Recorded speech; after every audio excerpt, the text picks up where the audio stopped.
పోలీసులు లాఠీచార్జ్ జరిపించారు. షేక్పేట్ డివిజన్లోని 4, 5, 6, 7, 8 బూతుల వద్ద బీఆర్ఎస్ కార్యకర్తలకు ఆస్త హడావిడి చేశారు. పెద్ద ఎత్తున చేరుకున్న గులాబీ కార్యకర్తలను అక్కడి నుంచి వెళ్లిపోవాలని పోలీసులు సూచించారు. కానీ వారు తిరిగి వెళ్లకపోవడంతో పోలీసులు లాఠీలకు పనిచెప్పారు. పలువురు గులాబీ కార్యకర్తలను బూతుల వద్ద నుంచి వెళ్లగొట్టేందుకు లాఠీచార్జ్ చేశారు.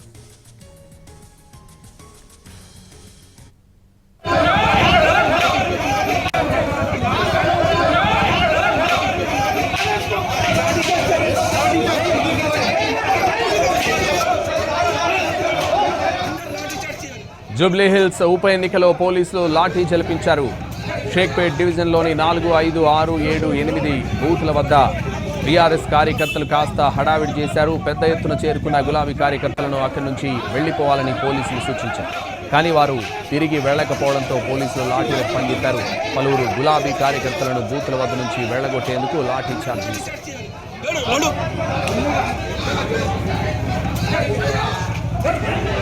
షేక్పేట్ నుంచి మరింత సమాచారం మా ప్రతినిధి రాధిక లైవ్ లో అందిస్తారు. రాధిక,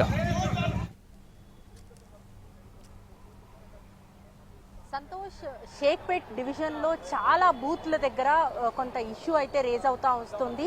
ఒకవైపు బీఆర్ఎస్ కార్యకర్తలు, బీఆర్ఎస్ మాజీ మంత్రులు, నేతలు అంతా కూడా బూతుల వద్దకు వచ్చి కొంత హడావిడి చేసే ప్రయత్నం అయితే చేస్తున్నారు.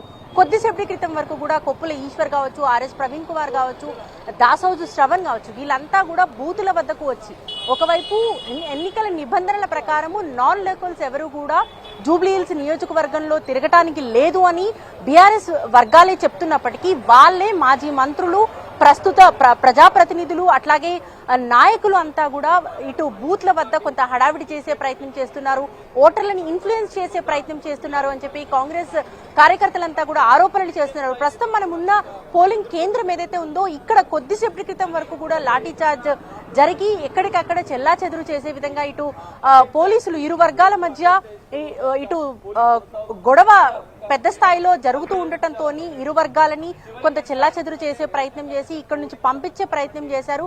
అయితే బడా నాయకులంతా కూడా ఇక్కడికి వచ్చి హడావిడి చేస్తున్నారు, నాన్ లోకల్స్ ఇక్కడికి వస్తున్నారు, ఇన్ఫ్లుయెన్స్ చేసే ప్రయత్నం చేస్తున్నారు. ఇళ్ల వద్ద నిలబడి వాళ్ళని బయటికి రావద్దు అని ఒక వర్గం వైపు వాళ్ళు ఇన్ఫ్లుయెన్స్ చేస్తూ ఉంటే, లేదు బయటకు వచ్చి ఓటింగ్ పర్సంటేజ్ పడిపోతా ఉంది, ఓటింగ్ పర్సంటేజ్ ఉదయం నుంచి కూడా మందకొడిగా సాగుతా ఉంది, వాళ్ళని బయటకు తీసుకొచ్చి ఓటు హక్కు వినియోగించుకునేలా చేయాలి అని చెప్పి ఒక గ్రూపు ఇటు ఇళ్ల వద్దకు తిరిగి కొంత ఇన్ఫ్లుయెన్స్ చేసే ప్రయత్నం చేస్తున్నారని చెప్పి ఇరు వర్గాల నుంచి ఆరోపణలు అయితే వినిపిస్తూ ఉన్నాయి.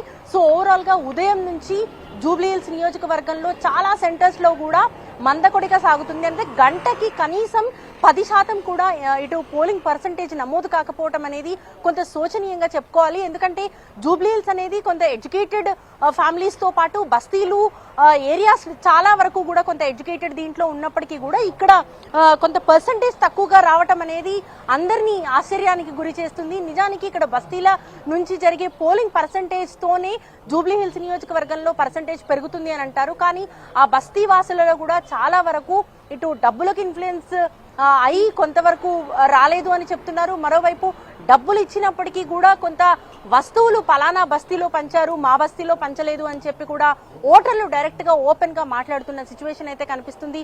ఓవరాల్ గా చూసినప్పుడు ఇంకొక గంట మాత్రమే మిగిలి ఉంది. అయినప్పటికీ కూడా 40% కొంత అటు ఇటుగా 3 గంటల వరకు 40%